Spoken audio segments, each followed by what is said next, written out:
Hi hello ನಮಸ್ಕಾರ ಸ್ನೇಹಿತರೆ. ಕೊನೆಗೂ ಕೂಡ ರಾಘು ಕೈಗೆ ಝಾನ್ಸಿಯಮ್ಮ ಸಿಕ್ಕೇ ಬಿಟ್ರು. ಇತ್ತ ಕಡೆ ತುಳಸಿ ಏನೇನೋ ಪ್ಲಾನ್ ಮಾಡಿದ್ರು ಕೂಡ ಎಲ್ಲ ಪ್ಲಾನ್ ಕೂಡ ಉಲ್ಟಾ ಹೊಡಿತದೆ. ಹಾಗಾದ್ರೆ ಏನಾಯ್ತು, ಏನು ಕತೆ, ಇದು ಎಲ್ಲವನ್ನ ಕೂಡ ತಿಳ್ಕೊಬೇಕು ಅಂದರೆ ಈಗಲೇ ನಮ್ಮ ಈ ಚಾನಲ್ನ ಸಬ್ಸ್ಕ್ರೈಬ್ ಮಾಡಿ, ಹಾಗೆ ಒಂದು ವಿಡಿಯೋವನ್ನು ಪೂರ್ತಿಯಾಗಿ ನೋಡೋದನ್ನು ಯಾವುದೇ ಕಾರಣಕ್ಕೂ ಕೂಡ ಮರಿಬೇಡಿ. ಇಲ್ಲಿ ಝಾನ್ಸಿ ತನ್ನ ಅಮ್ಮನನ್ನು ನೆನಪು ಮಾಡ್ಕೊತಿದ್ದಾಳೆ. ಬಿಕಾಸ್ ತನ್ನ ಅಮ್ಮನ ಕಳ್ಕೊಂಡಿರ್ತಕ್ಕಂಥ ಝಾನ್ಸಿ ತನ್ನ ಅಮ್ಮ ಇದ್ದಿದ್ರೆ ಚಂದ ಇರ್ತಿತ್ತಲ್ವಾ ಅಂತ ಯೋಚನೆ ಮಾಡ್ತಿದ್ದಾಳೆ. ಹಾಗಾಗಿ ಕನಸು ಮನಸ್ಸಲ್ಲೂ ಕೂಡ ಅಮ್ಮನ ಬಗ್ಗೆನೇ ಯೋಚನೆ ಮಾಡ್ತಿರು ಝಾನ್ಸಿ. ಕನಸಲ್ಲಿ ಮತ್ತೆ ಅಮ್ಮ ಬರ್ತಾರೆ, ಅಮ್ಮ ಬಂದಿದೆ ಮಗಳನ್ನ ಮಾತಾಡಿಸ್ತಾರೆ, ಓಲೈಸ್ತಾರೆ, ಎಲ್ಲವನ್ನ ಕೂಡ ಮಾಡ್ತಾರೆ. ಇದರಿಂದಾಗಿ ಝಾನ್ಸಿ ಕಿಚ್ಕೊಂಡ್ಬಿಡ್ತಾಳೆ.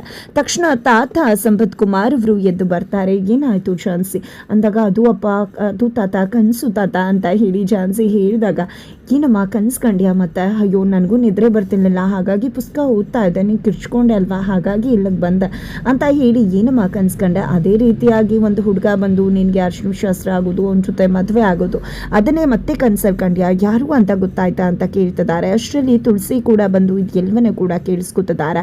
ಆಗ ಇಲ್ಲಿ ಝಾನ್ಸಿ, ಇಲ್ಲ ತಾತ, ನನಗೆ ಕನಸು ಬಿದ್ದಿದ್ದು ಹುಡುಗಂದಲ್ಲ, ನನಗೆ ಕನಸಲ್ಲಿ ಬಂದಿದ್ದು ಅಮ್ಮ ತಾತ. ಅಮ್ಮ ಕನಸಲ್ಲಿ ಬದುಕಿದ್ರು, ಕನಸಲ್ಲಿ ಬದುಕಿ ನನ್ನನ್ನು ಬಂದು ಹಾರೈಕೆ ಮಾಡಿದ್ಲು, ಹುಲೈಸಿದ್ಲು, ಪ್ರೀತಿ ಕೊಟ್ಲು, ಪ್ರೀತಿಯಿಂದ ಮಾತಾಡಿದ್ಲು ತಾತ ಅಂತ ಹೇಳಿದಾಗ, ಏನಮ್ಮ ಕನಸಲ್ಲಿ ಬಂದಿಲ್ಲ ನಿನ್ನಮ್ಮ ಅಂತ ಹೇಳಿ ಸಂಪತ್ ಕುಮಾರ್ ಅವರು ಕೇಳ್ತಾರೆ. ಹೌದು ತಾತ, ಅಮ್ಮ ಕನಸಲ್ಲಿ ಬಂದಿದ್ರು, ನಿಜವಾಗ್ಲೂ ಕೂಡ ಅಮ್ಮನೇ ಇದ್ದಿದ್ರೆ ಎಷ್ಟು ಚೆನ್ನಾಗಿರ್ತಿತ್ತಲ್ವ ಅಂತ ಹೇಳಿ ಝಾನ್ಸಿ ಕೇಳಿದಾಗ, ನಿಜವಾಗ್ಲೂ ನಿನ್ನಮ್ಮ ನಿನ್ನಪ್ಪನಿಂದ ನಿನ್ನನ್ನು ಕಾಪಾಡ್ಕೊಳ್ಳೋದಕ್ಕೆ ಎಷ್ಟೆಲ್ಲ ಕಷ್ಟಪಟ್ಟಿದ್ದಾಳು ಗೊತ್ತಾ ಅಂತ ಸಂಪತ್ ಕುಮಾರ್ ಹೇಳ್ತಾರೆ. ಎಷ್ಟೇ ಕಷ್ಟಪಟ್ಟರು ಅಮ್ಮ ನನ್ನ ಜೊತೆಲಿ ಇಲ್ವಲ್ಲ ತಾತ, ಈಗ ನೀನು ಅವತ್ತು ನನಗೆ ಏನು ಬೇಕೋ ಎಲ್ಲವನ್ನ ಕೂಡ ಕೊಡಿಸ್ತಾ ಇದ್ದೆ, ನನಗೆ ಏನೂ ಕೂಡ ಇಲ್ಲ ಅಂತ ಹೇಳ್ತಿರ್ಲಿಲ್ಲ. ಆದರೆ ನಾನು ಅಮ್ಮ ಬೇಕು ಅಂತ ಕೇಳಿದ ಮಾತ್ರಕ್ಕೆ ನೀನು ಮೌನವಾಗಿಬಿಡ್ತಿದ್ದೆ, ಯಾವುದೇ ರೀತಿಯಾಗಿ ಕೂಡ ಉತ್ತರ ಕೊಡ್ತಿರ್ಲಿಲ್ಲ. ಆಗ ನನಗೆ ಯಾಕೆ ಅಂತ ಅರ್ಥ ಆಗ್ತಿರ್ಲಿಲ್ಲ. ಆದರೆ ಇವಾಗ ನೋಡು ಅರ್ಥ ಆಗ್ತದೆ. ನೀನು ನನ್ನ ತಾಯಿ ದೇವ್ರ ಹತ್ರ ಹೋದ ಮೇಲೆ ಅವಳು ಹೇಗೆ ಬರ್ತಾಳೆ ಅನ್ನೋ ಕಾರಣಕ್ಕಲ್ವ ಅವತ್ತು ನೀನು ಮೌನವಾಗಿದ್ದದ್ದು. ಖಂಡಿತವಾಗ್ಲೂ ತಾತ ನೀನು ನನ್ನ ಜೊತೆ ಹಾಕಿದ್ಯಾ, ಎಲ್ಲನೂ ಕೂಡ ತುಂಬ ಚೆನ್ನಾಗಿ ನೋಡ್ಕೊಂಡಿದ್ಯಾ. ಇದೇ ಟೈಮಲ್ಲಿ ಅಮ್ಮ ಕೂಡ ನಮ್ಮ ಜೊತೆ ಇದ್ದಿದ್ರೆ ಎಷ್ಟು ಚೆನ್ನಾಗಿರ್ತಿತ್ತಲ್ವ ನನ್ನ ಬದುಕು ಅಂತ ಝಾನ್ಸಿ ತನ್ನ ಅಮ್ಮನ ಮಿಸ್ ಮಾಡ್ಕೊತಿದ್ದಾಳೆ. ಅಮ್ಮ ಬದುಕಿದ್ರೆ ಚಂದ ಇರ್ತಿತ್ತು ಅಂತ ಹೇಳ್ತಿದ್ದಾಳೆ. ಇದನ್ನ ಎಲ್ಲವನ್ನ ಕೂಡ ಕೇಳಿಸ್ಕೊತಿರ್ತಕ್ಕಂಥ ಸಂಪತ್ ಕುಮಾರ್ ಅವರು ತುಂಬ ಎಮೋಷ್ನಲ್ ಆಗ್ತಿದ್ದಾರೆ. ಹೇಗೆ ಇಲ್ಲಿ ಮಗಳೇ ನಿನ್ನಮ್ಮ ಬದುಕಿದ್ದಾರೆ ಅಂತ ಹೇಳೋಕೆ ಸಾಧ್ಯ ಆಗ್ತಿಲ್ವಲ್ಲ ಮಗಳೇ, ಖಂಡಿತ ನಿನ್ನಮ್ಮನ್ನ ನಿನಗೆ ಕೊಡಿಸ್ತೀನಿ ನಾನು ಅಂತ ಹೇಳಿ ಮನಸ್ಸಲ್ಲೇ ಅನ್ಕೋತಾರೆ. ನಂತರ ಈ ಕಡೆ ಝಾನ್ಸಿ ಹೋಗ್ತಿದ್ದಾಗೆ ಅಲ್ಲಿಗೆ ತುಳಸಿಯವರು ಬರ್ತಾರೆ. ತುಳಸಿಯವರು ಬಂದಿದೆ, ಏನಪ್ಪ ಪಾಪ ಝಾನ್ಸಿಗೆ ಅಮ್ಮನ ಕೊಡಿಸ್ಬೇಕು ಅಂತ ಅನ್ಕೋತಿದೆ, ಅಮ್ಮನ ಆದಷ್ಟು ಬೇಗ ಕೊಡಿಸ್ಬೇಕು ಅಂದರೆ ನೀನು ಏನು ಮಾಡಬೇಕು ಅಂತ ಗೊತ್ತಿದೆ ಅಲ್ವಾ, ನನ್ನ ಮಗನ ಜೊತೆ ನಿನ್ನ ಮೊಮ್ಮಗಳ ಮದುವೆ ಮಾಡಿಸ್ಬಿಡು, ನನಗೂ ಕೂಡ ಪಾಪ ಝಾನ್ಸಿ ಈ ರೀತಿ ಕಷ್ಟಪಡುವುದನ್ನು ನೋಡೋಕ್ಕಾಗೋದಿಲ್ಲ ಅಂತ ಹೇಳಿದಾಗ, ಏನು ಮಾತಾಡ್ತಿದ್ಯಾ, ಅದೇನೋ ಬೆಂಕಿಯಿಂದ ತೆಗೆದು ಬಾಣ್ಲಿಗೆ ಹಾಕು ಅಂತಾರಲ್ಲ, ಹಾಗೆ ನಾನು ನಿನ್ನ ಮಗ ಅಂತ ಕೆಟ್ಟವನಿಗೆ ನನ್ನ ಮೊಮ್ಮಕ್ಕಳನ್ನು ಕೊಟ್ಟು ಮದುವೆ ಮಾಡಿಸ್ಬೇಕಾ, ಅದಂತೂ ಸಾಧ್ಯನೇ ಇಲ್ಲ ಅಂತ ಹೇಳಿದಾಗ, ಏನು ಮಾತಾಡ್ತಿದ್ಯಾ ಅಪ್ಪ, ನನ್ನ ಮಗ ಏನಾಗಿದ್ದಾನೆ, ಸರಿ ಆಯಿತು ಬಿಡು, ನಿನ್ನ ಮೊಮ್ಮಗಳಿಗೆ ಹೇಗೋ ಗಂಡಸ್ರು ಕಂಡ್ರೆ ಆಗೋದಿಲ್ಲ ಅಲ್ವಾ, ಅದೇ ಕಾರಣಕ್ಕೆ ಅವಳೇ ತಾಳಿ ಕಟ್ಟೆ ನನ್ನ ಮಗನ ಅವಳ ಜೊತೆನೇ ಇಟ್ಕೊಂಡ್ಬಿಡ್ಲಿ, ಬಿಟ್ಬಿಡು ಅಂತ ಹೇಳಿ ತುಳಸಿಯವರು ಹೇಳಿದಾಗ, ಏನು ಮಾತಾಡ್ತಿದ್ಯಾ, ಆಸ್ತಿಗೋಸ್ಕರ ಏನು ಬೇಕಿದ್ರು ಮಾಡ್ತೀಯಾ ಅಲ್ವಾ, ಮಗನ್ನೇ ಈ ರೀತಿ ತಾಳಿ ಕಟ್ಟೆ ಇಟ್ಕೊಳ್ಳಿ ಅಂತ ಮಾತಾಡ್ತಿದ್ಯಲ್ಲ, ನೀನು ಒಬ್ಳು ಹೆಣ್ಮಗ್ಳ, ನಿಜಕ್ಕೂ ನಿನ್ನ ಬಗ್ಗೆ ಏನು ಹೇಳಬೇಕು ಅಂತಾನೆ ಗೊತ್ತಾಗ್ತಿಲ್ಲ ಅಂತ ಹೇಳಿ ಸಂಪತ್ ಕುಮಾರ್ ಅವರು ಹೇಳ್ತಾರೆ.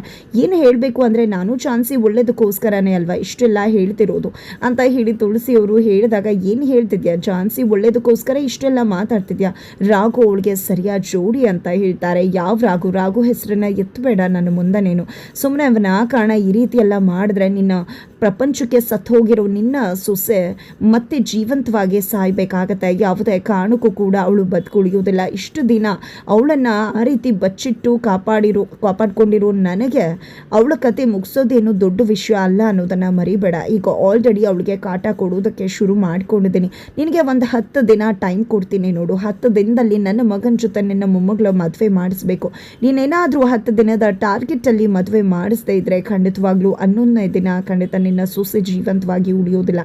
ಜಸ್ಟ್ 1 ಸೆಕೆಂಡ್ ಆದರೂ ಕೂಡ ನಿನಗೆ ಅವಕಾಶ ತಪ್ಪಿ ಹೋಗುತ್ತೆ ಅಂತ ತುಳಸಿ ಅವರು ಹೇಳ್ತಾರೆ. ನೀನು ಮನುಷ್ಯ, ನೀನು ರಾಕ್ಷಸಿ, ನನ್ನ ಸೊಸೆಗೆ ಆ ರೀತಿ ತೊಂದರೆ ಮಾಡ್ತೀನಿ ಅಂತ ಹೇಳ್ತಿದ್ಯಲ್ಲ, ನಿನಗೆ ಅಣ್ಣನ ಮಗಳು ಅನ್ನೋ ಪ್ರೀತಿನೂ ಕೂಡ ಇಲ್ವಾ, ಅದಕ್ಕೆ ಅನ್ನೋ ಪ್ರೀತಿನೂ ಕೂಡ ಇಲ್ವಾ ಅಂತ ಸಂಪತ್ ಕುಮಾರ್ ಅವರು ಕೇಳ್ತಿದ್ದಾರೆ. ದುಡ್ಡಿನ ಮುಂದೆ ಯಾವ ಪ್ರೀತಿ ವಿಶ್ವಾಸ, ದುಡ್ಡಿದ್ರೆ ಎಲ್ಲ ಅಂತ ಹೇಳಿ ತುಳಸಿ ಅವರು ಹೇಳಿ ಹೋಗ್ತಾರೆ. ಆಗ ಇಲ್ಲಿ ಸಂಪತ್ ಕುಮಾರ್ ಅವರು ಇಲ್ಲ, ಹೇಗಾದರೂ ಮಾಡಿ ನನ್ನ ಸೊಸೆನ ಕಾಪಾಡ್ಕೋಬೇಕು, ನನ್ನ ಮೊಮ್ಮಗಳಿಗೆ ಅವ್ರ ಅಮ್ಮನ ದೊರಕಿಸ್ಕೊಡ್ಬೇಕು ಅಂತ ಯೋಚನೆ ಮಾಡ್ತಾರೆ. ಈ ಕಡೆ ತುಳಸಿ ಅವ್ರಿಗೂ ಕೂಡ ಯೋಚನೆ ಆಗಿಬಿಟ್ಟಿದೆ, ನಾನು ಟ್ಯಾಬ್ಲೆಟ್ಸ್ ಕೊಡ್ತಾ ಇದ್ದೀನಿ, ಅಷ್ಟೆಲ್ಲ ಕೊಟ್ಟರೂ ಕೂಡ ಇವಳಿಗೆ ಹಳೇದೆಲ್ಲ ನೆನಪಾಗ್ಬಿಟ್ರೆ ಏನು ಮಾಡೋದು ಈಗ ಅಮ್ಮ ಅಂತಿದ್ದಾಳೆ. ಆಮೇಲೆ 7 ತಿಂಗಳು ನೆನಪುಗಳೆಲ್ಲ ಇವಳಿಗೆ ಮರಿ ಕಳಿಸ್ಬಿಟ್ರೆ ಏನಪ್ಪ ಮಾಡಲಿ ಅಂತ ಅವ್ರಿಗೂ ಕೂಡ ಚಿಂತೆ ಆಗ್ಬಿಟ್ಟಿದೆ. ಇತ್ತ ಕಡೆ ರಾಘುಗೆ ಮನೆಯಲ್ಲಿ ತುಂಬ ಮನಸ್ಸಿನಿಂದ ಪ್ರೀತಿ ಕೊಡ್ತಿದ್ದಾರೆ. ಆ ಪ್ರೀತಿಯನ್ನು ನೋಡಿದೆ ನಿಜಕ್ಕೂ ರಾಘು ಕಣ್ ತುಂಬ್ಕೊತಿದ್ದಾರೆ.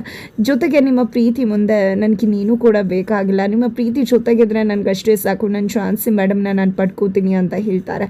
ಮತ್ತು ಝಾನ್ಸಿನ ಮನೆ ಕರ್ಕೊಂಡು ಬಂದ ತಕ್ಷಣ ಅವಳನ್ನ ಎಷ್ಟು ಚಂದ ನೋಡ್ಕೋತೀವಿ ಅಂತ ಫ್ಯಾಮಿಲಿ ಕೂಡ ಹೇಳ್ತಿದ್ದಾರೆ. ಇದರ ನಡುವೆ ರಾಘು ತರುಣ್ನ ಭೇಟಿ ಮಾಡ್ತಾರೆ. ಇಲ್ಲಿ ತರುಣ್ ಮೆಡಿಕಲಲ್ಲಿ ಕೆಲಸ ಮಾಡ್ತಿರೋದ್ರಿಂದ ಅರ್ಜೆಂಟಾಗಿ ಅವ್ರದ್ದು ಮೆಡಿಸಿನ್ನ ಕೊಡಬೇಕಾಗಿರುತ್ತೆ. ಹಾಗಾಗಿ ಹೋಗಬೇಕು ಅಂದಾಗ ಅಯ್ಯೋ ನಾನು ಬರ್ತೀನಿ, ನಿನ್ನ ಪುಣ್ಯ ನನಗೂ ಸ್ವಲ್ಪ ಸಿಗಲಿ ಅಂತ ಹೇಳಿ ರಾಘು ಕೂಡ ತರುಣ್ ಜೊತೆ ಮೆಡಿಕಲ್ ಕೆಲಸಕ್ಕೆ ಅಂತ ಹೋಗ್ತಿದ್ದಾರೆ. ಹೀಗೆ ಅಲ್ಲಿ ಮೆಡಿಕಲ್ ಕೆಲಸ ಮುಗಿಸಿ ಟೀ ಕುಡಿತಾ ನಿಂತಿರ್ಬೇಕಿದ್ರೆ ಇಲ್ಲಿ ರಾಘು ನಾನು ಅನ್ಕೊಂಡಂಥ ಪ್ರೀತಿ ಸಿಕ್ಬಿಟ್ಟು. ಇಷ್ಟು ದಿನ ತೋರಿಕೆ ಪ್ರೀತಿ ಇತ್ತು, ಬಟ್ ಇವತ್ತು ಇತ್ತೀಚೆಗೆ ಮನಸ್ಸಿನಿಂದ ಪ್ರೀತಿ ಸಿಗ್ತದೆ.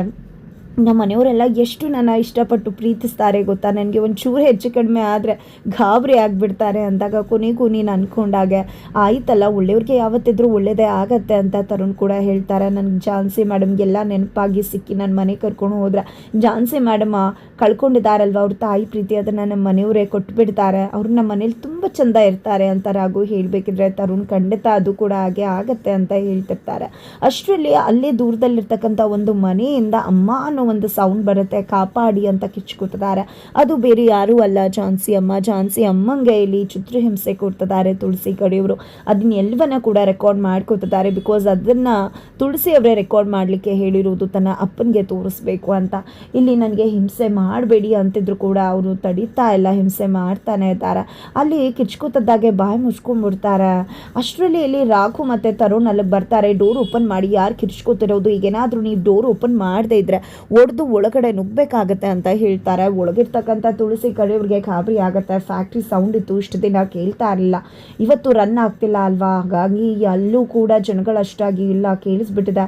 ಹೇಗಾದರೂ ಮಾಡಿ ಅವರನ್ನು ಇಲ್ಲಿಂದ ಕಳಿಸ್ಬಿಡು, ಒಳಗಡೆ ಬರೋದಕ್ಕೆ ಬಿಡಬೇಡ ಅಂತ ಮನೇಲಿರ್ತಕ್ಕಂಥ ಇನ್ನೊಬ್ಬ ವ್ಯಕ್ತಿಗೆ ಆಕೆ ಹೇಳ್ತಾರೆ. ಹಾಗಾಗಿ ಆ ವ್ಯಕ್ತಿ ಹೊರಗಡೆ ಬಂದು ಯಾಕೆ ನೀವು ಹೋಗಿ, ಇದು ನಮ್ಮನೆ ವಿಷಯ ಅಂದಾಗೆ ಯಾರು ಕಿಚ್ಕೋತಿರೋದು, ಒಂದು ಹೆಣ್ಮಕ್ಳು ಕಿಚ್ಕೋತಿದ್ರು ಕೇಳ್ಕೊಂಡು ಹೋಗುವಂಥವ್ರಲ್ಲ ನಾವು ಅಂದಾಗ ನನ್ನ ಹೆಂಡತಿಗೆ ತಲೆ ಸರಿ ಇಲ್ಲ, ದಯವಿಟ್ಟು ಹೋಗಿ ಅಂದಾಗ ಇಲ್ಲ ಅಂತ ಹೇಳಿ ಒಳಗಡೆ ನುಗ್ಗೇ ಬಿಡ್ತಾರೆ ರಾಘು ತರುಣ್. ಅಷ್ಟರಲ್ಲಿ ಆ ಕಡೆ ತುಳಸಿ ಕಡೆ ಇರ್ತಕ್ಕಂಥ ಆ ಒಂದು ಹೆಂಗಸು ತಲೆನ ಕೆದ್ರುಕೊಂಡಿದ್ದೆ ಹುಚ್ಚಿ ಥರ ಆಡ್ತಿದ್ದಾರೆ. ನನ್ನ ಗಂಡನ ಕಾಪಾಡಬೇಕು, ನೀವು ಬಂದ್ರ ದೇವ್ರು ಬಂದಾಗ ಬಂದ್ರಿ, ನಿಮ್ಮನ್ನ ಆರತಿ ತೆಗಿತೀನಿ, ಕಾಪಾಡ್ತೀನಿ ನನ್ನ ಗಂಡನ ಅಂತ ಹೇಳೋಕ್ಕೂ ಆ ವ್ಯಕ್ತಿ ಅಲ್ಲಿದ್ದಾನಲ್ವಾ, ಅವ್ರ ಜೊತೆ ಕೆಲಸ ಮಾಡ್ತಿರೋನು, ಅವ್ನು ಬಂದಾಗ ಈ ನನ್ನ ಗಂಡನ ಕಾಪಾಡಬೇಕು, ಅಯ್ಯೋ ನನ್ನ ಗಂಡ ಸಾಯಿಸ್ಬಿಡ್ತಾನೆ ಅಂತ ಇನ್ನೊಂದು ಡ್ರಾಮಾ ಆಟಿರ್ತಾನೆ.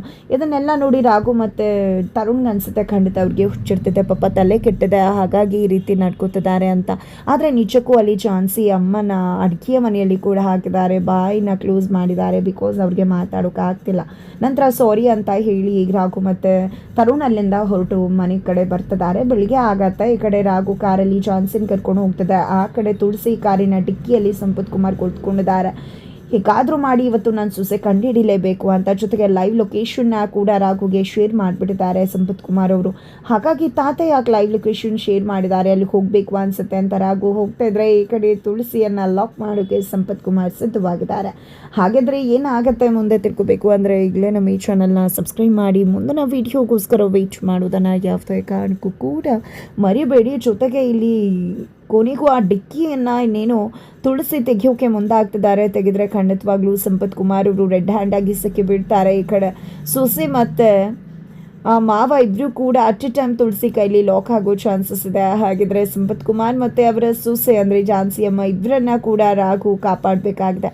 ಹಾಗಿದ್ರೆ ಏನಾಗುತ್ತೆ ಮುಂದೆ ತಿಳ್ಕೋಬೇಕು ಅಂದರೆ ಮುಂದಿನ ವೀಡಿಯೋಗೆ ವೇಟ್ ಮಾಡೋದನ್ನು